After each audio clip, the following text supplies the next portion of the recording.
Hi, it's Hazel. Welcome to my channel, Hazel Anaka Design. I am very grateful that you are here. Oops, I have a little adjustment to do on my chair. Anyway, this is going to be kind of maybe a bit of a dog's breakfast of a video. I have three distinct topics to try to cover, so I will get right to it. We know, or if you have tried to mail anything, or if you have ordered anything and had to pay postage on it, you know that sometimes the cost of postage or shipping can be higher than the value of the item that you're purchasing in the first place. And of course, because all of us, well, most of us in this business are sole proprietorships, small businesses. We don't have, all the, we don't get a break on shipping costs. So I have a series, not a complete series. I have a number of copies of Hardy Boys books. As a kid, as a girl, I read Nancy Drew, but the Hardy Boys were also a good option. Anyway, one day I take a book to the post office and I ask them what it would cost to mail it to the US, or even in Canada for that matter. And I'm told that, well, the cheapest alternative in Canada would be to use the extra small flat rate box, but that's $16.99. Well, I wouldn't pay that, and I don't expect you to pay that. And then when I asked about the US, it was even more. So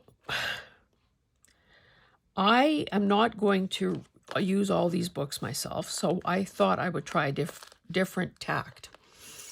Now, I am going to list this one book, and this was 1962, if I'm not mistaken. I do have a number of books from the 50s and a couple from the 40s, and they all are in similar condition. Anyway, I'm going to list this book on both my coffee shop and the Maker's Market. The difference being that I have done the gutting for you. Because if you're anything like me, you have, where did I even put it? You have more book pages than you can possibly use in a lifetime. So, as people making journals, what we most care about is a good cover, and this one is not bad considering it's how old is it? Anyway, it's pretty old. It's from the 60s. So, and because the pages are glued in, there were no signatures to try to keep intact. But what I've got is these are the pages that are helping to reduce the cost of postage. So,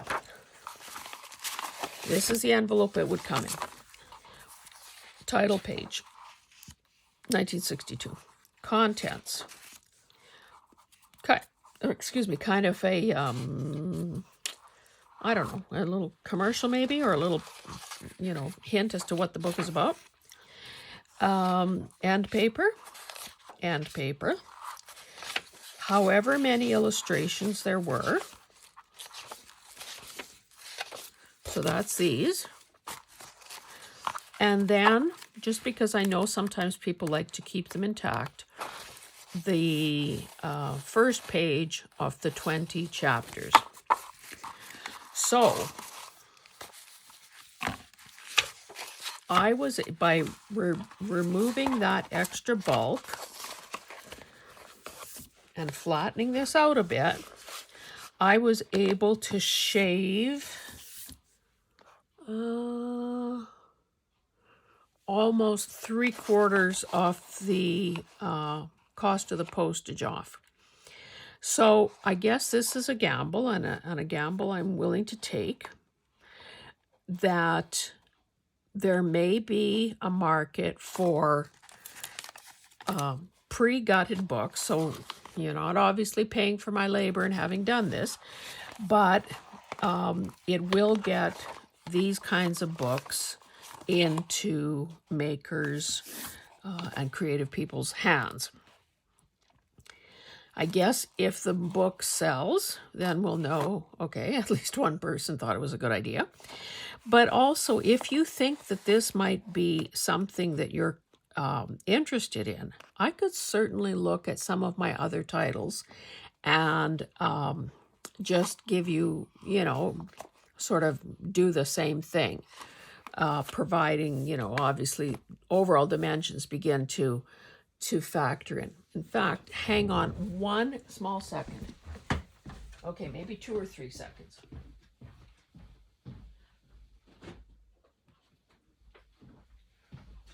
In a recent haul, or I don't know how recent, you might have seen me show you this book. Now, this book is oversized by any stretch of the imagination. 12 by almost 10 and a half. Now, I didn't even bother finding an envelope. I do believe I have an envelope that would fit it. But I took this book, and look, it's skinny. I didn't weigh it at home, but I took it to the post office. I said, okay, how much to mail this? And I have some U.S. Zip codes in my phone, so I just randomly pick a zip code.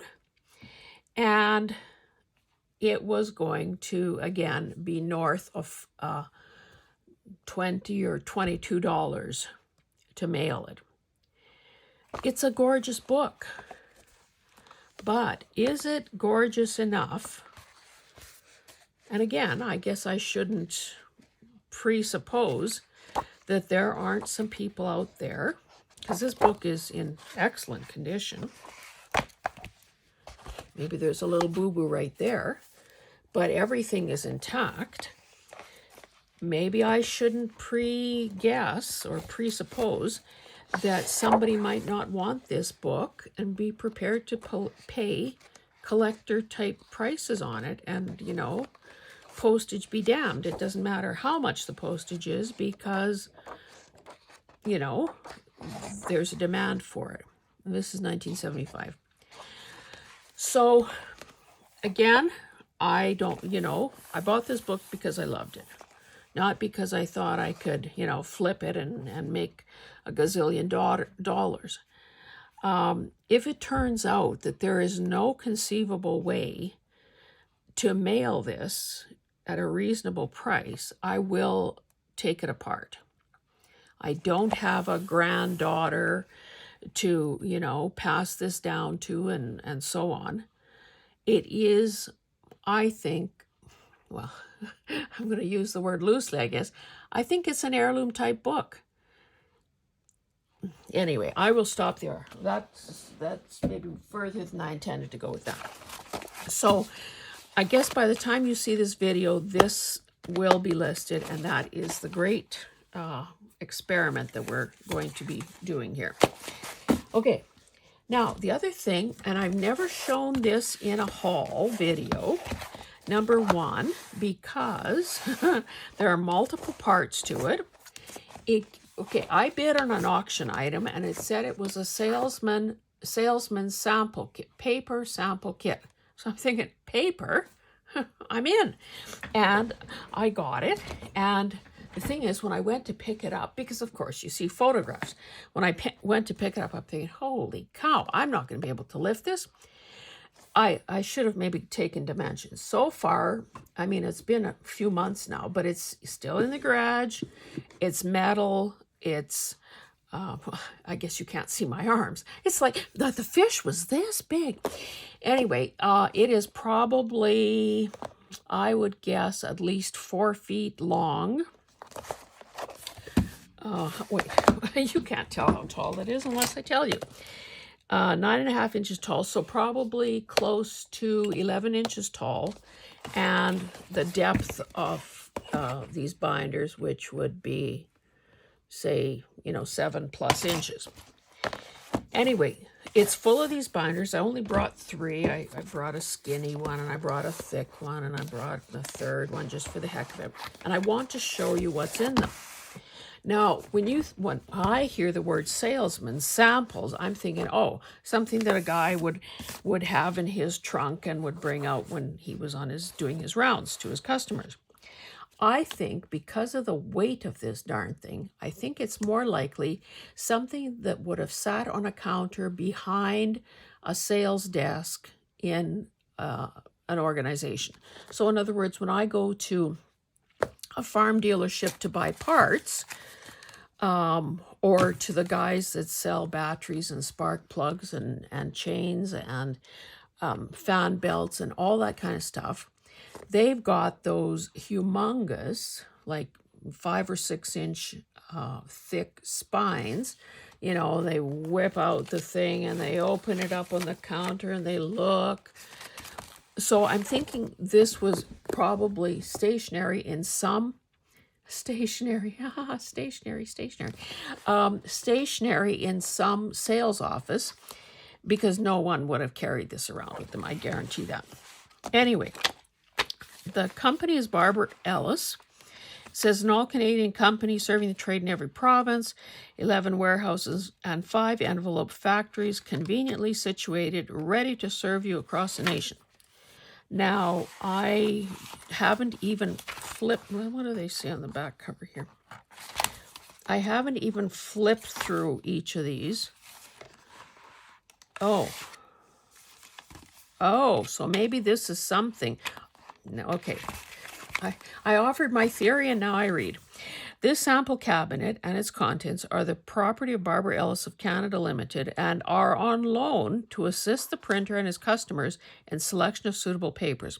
So if you had a print business, a print shop, and your customer wanted, okay, what does this binder say? This one says text, papers, and covers. So suppose you were going to print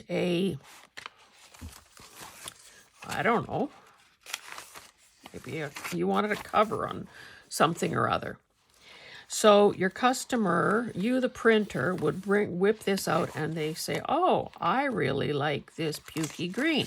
Make my cover that color. So let me just show you a few of these. So it's got a divider. You can see the pages. Where did I put my ruler? The pages are quite narrow. 4 3/4 by 8 3/4. Some kind of a fancy. Oh, you know what? That probably opens if you know what you're doing. Let's never assume that. Don't really want to break a fingernail if I can help it. Oh, it's got. The third thing about this video are going to be Happy Mail envelopes. I have 3 to open. So I think that this little gizmo, then you can probably press on this. Well, hopefully you could press on this and open, because these things should open up. But anyway, for the time being, let's lock it up. So I'll just flip and show you a bit of the contents here. Now you can see why someone like me or someone like you might want this. Okay, so this divider is the Sunray Sierra Text embossed Sunray opaque vellum cover, companion lines of embossed blah blah blah, featuring identical colors. So, you know, obviously it's like a waterfall thing, and that this is the biggest sample, this is the smallest. But is that not just scrumptious? Now, what are these? Text and, okay, Rotunda is an embossed text grade. The fine, subtle pattern is not overpowering in halftones, but adds visual interest to areas of solid color as well as textural appeal. A very dignified and prestigious grade. Boy, that is subtle. Okay, so again, a whole color. And here are some specs about... here are the color names. Oh, I see. So these last 3, the white, the slate, and the gold, are the cover weights, and this is the text part. It gives you the colors and, oh, the sizes of the paper, grain, long. Okay, let's look at one other thing. Maybe, ooh, this feels nice. What is the selling feature here? Graphic weave is an embossed companion line to Carrera in white and 8 colors. Texture is bold, non-directional pattern. Printability is outstanding, and ink holdout is considerably enhanced by embossing. Now, I imagine that means something to somebody who knows. So, yeah, I don't know. Maybe if I angle this a bit, you can see the texture. It kind of feels pebbly. They probably didn't want to say pebbly in their description, though. Okay, so we'll pretend we looked at everything here. And I'll just show you maybe a few pages in the other one. Now, this is a wide, thicker binder, and it's blanks and boards. So let's see. And, okay, this was just a plastic binder. This one has a plastic cover over something nicer. Now, I was struggling because I wanted to try to slip off this, but I guess it's been on there so long. See, I have no idea how old this whole thing is. I'm sure the company is still in operation, but I wanted to get a peek in there. You know, I do feel like cutting it off, but maybe I'll act more mature and not do that. I'll struggle with it in private. Okay, so this is a different system here. You can see that, whoopsie, my envelopes are falling all over the place. You can see that this has a 3-6-7 ring binder thing. Okay, so these are suitable where a smooth, uniform printing surface is required for printing fine detail halftones or colored areas on the coated surface. Both sides in either case are suitable for two letterpress and offset and can be varnished. Ooh, so this is thick. Okay. They're talking here about how many plies. So 8 plies, obviously thicker than 3 ply. Okay, so this last one is 8 ply. So it's almost like a chipboard. Okay, let's see. Stag blanks. Okay, a white printer's blank for signs and display cards suitable for both letterpress and offset printing. Okay, so again, this is thicker. This goes up to 10 ply. Caribou Railroad Board. Oh, brother, boy, quite the names. Okay, 2-sided colored board available in 4 and 6 ply weights. Brilliant colors make excellent backgrounds for striking displays. Used also for show cards, tickets, price tags, and for any purpose where brilliant color and stiffness is required. So, yeah, these are 6 ply. And yeah, that would be sort of sign material. And this is sign board.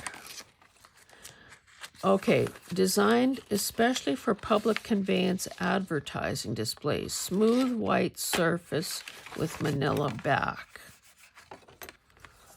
Conveyance. Okay. Box board and chipboard. Highly laminated board in which the liners are different from the filler or middle portion of the board. Extensively used for folding boxes. Okay. And then padding board, a cheap grade of board commonly called chipboard or pulp board, used mostly for backing pads of printed forms, writing tablets, and scratch pads. The very stuff that we love to save from, as they said, pads of paper. Marble board. See, it was good. I grabbed this particular binder. Oh, look how nice that is. A good stiff board suitable for loose leaf covers, checkbook covers, file cabinet dividers, etc. So, yes, can't you just picture this on an old-fashioned checkbook? I think I've got quite the find here. Okay, and then this final one is green press board, a good quality stiff board that makes ideal dividers and index guides for filing cabinets and is very suitable for book and menu covers, etc.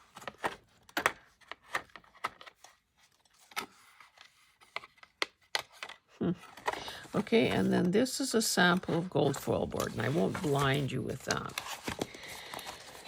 But look, even you can just tell by this that this is old, because it just smacks of age. It's just too bad that nobody ever thought of putting a date on anything. I guess I should probably take a picture of the overall display and see if I can, I don't know, find something that way. This one, did I try getting this cover off? Oh. Oh, did I do that?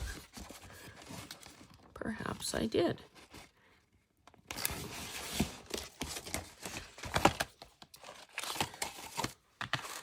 If I could just free it up.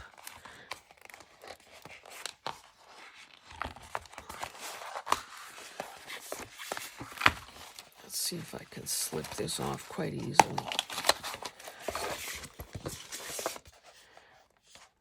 You know what plastic is like. Oh, it's just tearing. Okay, that one got sacrificed. What does that say? Luckets or Sluckets, sterling line, made in Canada. Maybe I could Google that too. Anyway, now that I've freed this thing up, oh, so now we have a date, revised 1969. I would have thought it's older, but anyway. Okay, so, postcard Bristol. Postcard use suitable for printing. That doesn't look like, that looks like, I don't.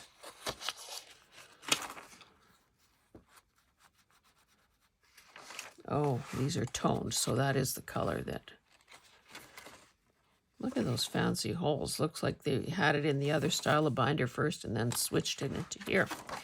Okay, a highly finished twin wire sulfite printing Bristol for illustrated cards, tickets, return cards, etc. suitable. Okay, so if you wanted, you know, back in the day before QR codes and whatnot, if you were selling tickets to maybe you were making a dance or something, a fair, a party, whatever, and you pre-printed tickets, admission tickets, with the date, the time, the place. That is pretty darn nice. Oh, and 2 different weights here. Because, it looks like the colors have been doubled up. But it's... Is it the weight that is... Anyway, I shouldn't be taking up so much of your time. So more. And who knows what is in the other. Oh, and this is tag board. Okay, let's see what they call it. Island tag, a brilliant white tag for budget price printing that will catch the eye. Smooth, uniform. Okay, manila, a remarkably clean and bright manila, economically priced. And crown tag, available in 6 bright colors and low priced for quantity production. That is cool too. Oh, and I love this. Okay, that is where it stands there. Oh, so why am I showing you this? Well, number one, chances are you'll never see this unless you look at mine. But I guess there's a kink in this little protector here. I think that I might like to, you know, maybe take a divider full and sell it in that way. I'm not going to be able to use all of this myself. So That may, okay, and here's a date that's been stamped, 71. So that's still over 50 years ago. So I think that I may be putting some packages together.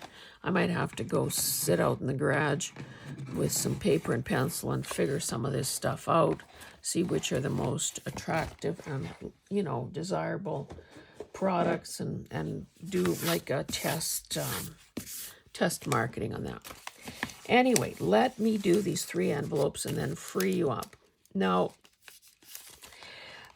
I don't know what Betty used to mail me to make her envelope out of, but I'll tell. Well, maybe it's a bag. Is it a bag? J.C. Penney bag. I can't tell you how I love this. It like, and I don't know if this is what it looked like when it left home, or if this got mangled in the post office, because they didn't cancel the stamps. There's no way of knowing when she mailed it. But it almost feels like fabric. It's so yummy. Anyway, I did cut it open just to save a bit of time. So let's see what she's included here. Oh, and there's, well, I guess that's, well, okay. Why don't I cut the rest of this open? And we can see there's sort of some kind of rainbow paper in there.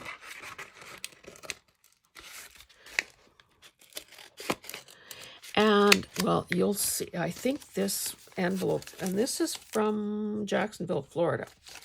So it blows my mind to get mail from places I've never been and are not likely to ever be.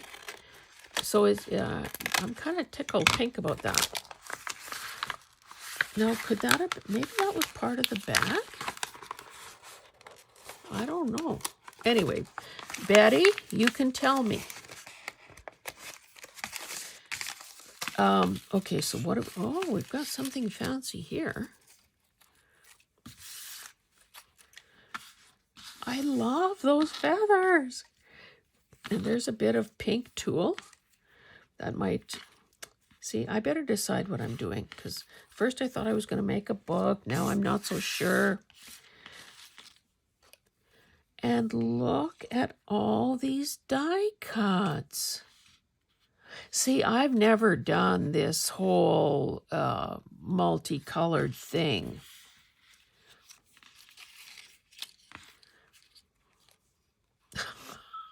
Look how sweet that gnome is. More gnomes. Oh, having some bubbly. I wonder if that was like a New Year's thing. Happy New Year.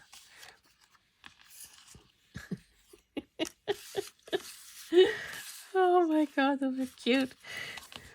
I've never done anything with gnomes, but who can resist them? And look at, you know, again, maybe I'm just... This is a heck of a lot of work.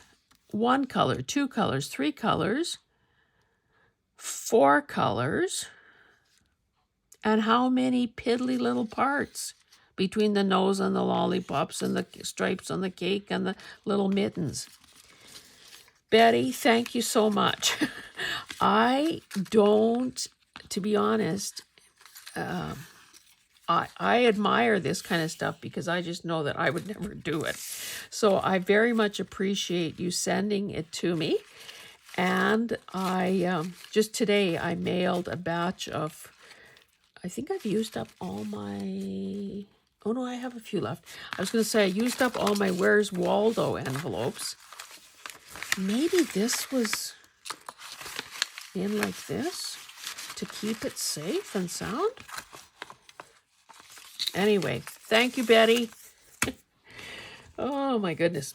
Okay, this is from someone called Lori Keller. And, oh, she's from Manitoba. So that is nice. Look at those. I think she's got, she has a thing about mushrooms, dare I say. Okay, I better close the door.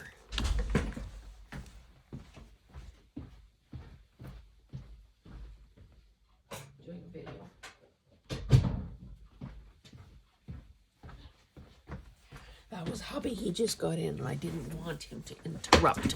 Okay, so this is from Lori, and it's a beautiful stamp. Okay, when did she mail this? January. That looks like maybe 20. Oh, not Boxing Day. Maybe that's the 20th. Lovely. Let's see what goodies are inside. Okay, so she, like me, obviously loves index pages. Let's put that aside. So we've got some brown paper. We've got some music paper.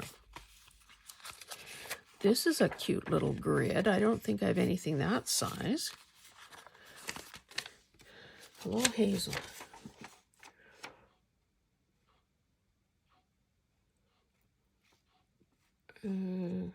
I wonder, maybe I can read this out loud. Hello, Hazel. I saw Kim's video.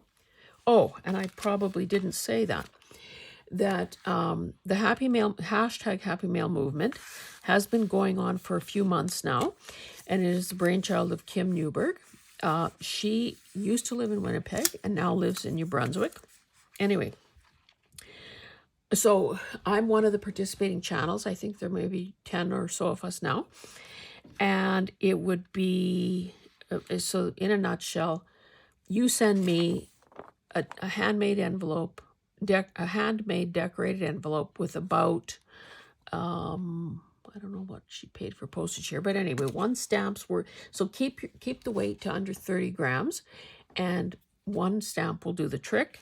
You send it to me. I then reciprocate and send you a handmade decorated envelope with more goodies. Okay, hello Hazel. I saw Kim's video and think it's such fun. I'm a personal friend of Kim's and from Manitoba. Kim's from Manitoba. I'm what Thelma calls the closet junk journaler.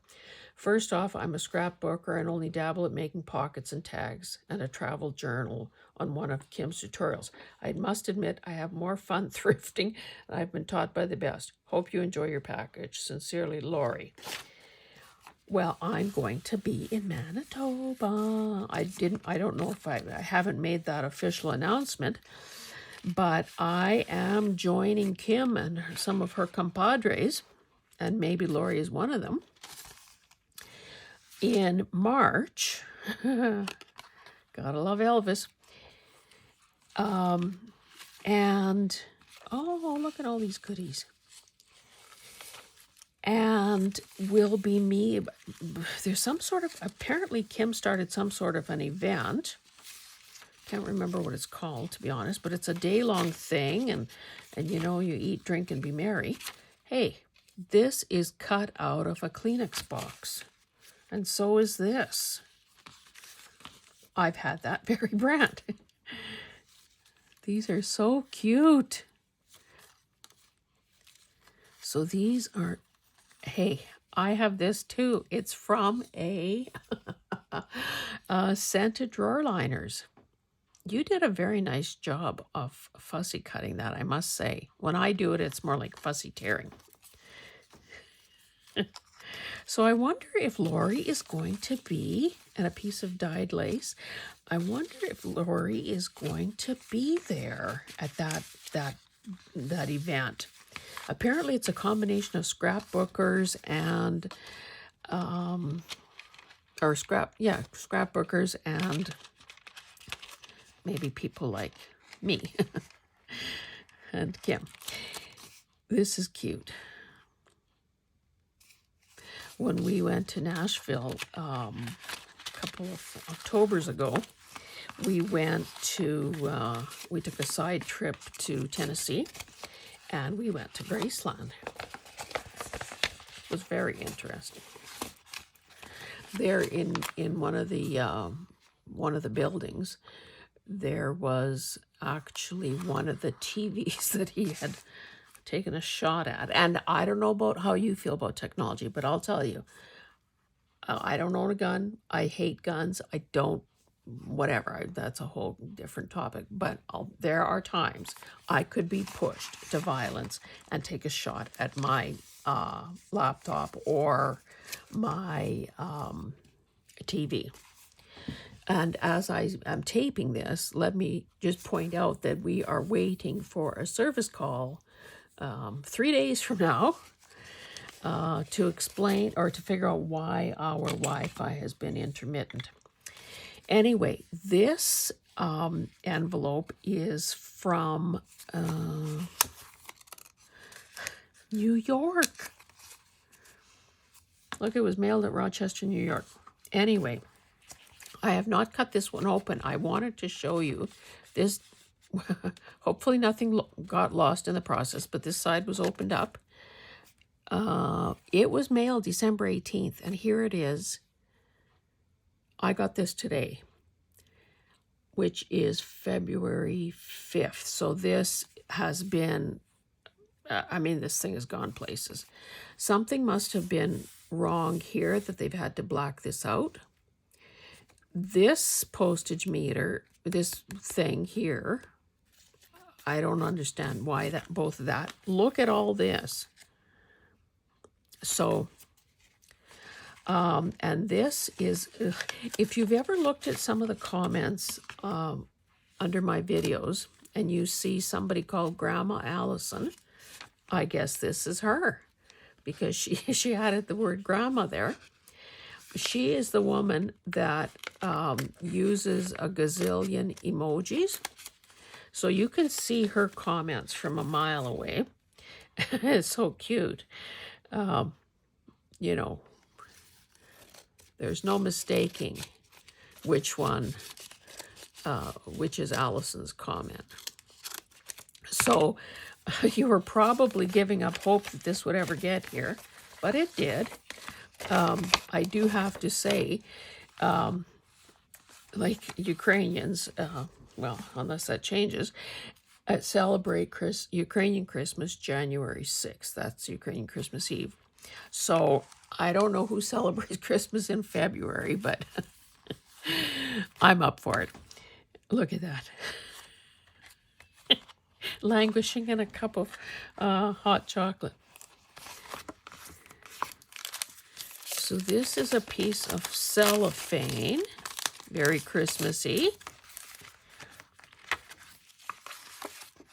A piece of 6x6, that's a pretty paper. Like with, I still have, I still seem to be finding Christmas stuff that needs to get put away, but I'm not doing it very soon. Oh my goodness, look at how everybody signed. Sean, Allison, Eric, Aubrey, Ella, Eliana, Nicholas, Jordan, Jacqueline, Jada, and Nico. That is so sweet.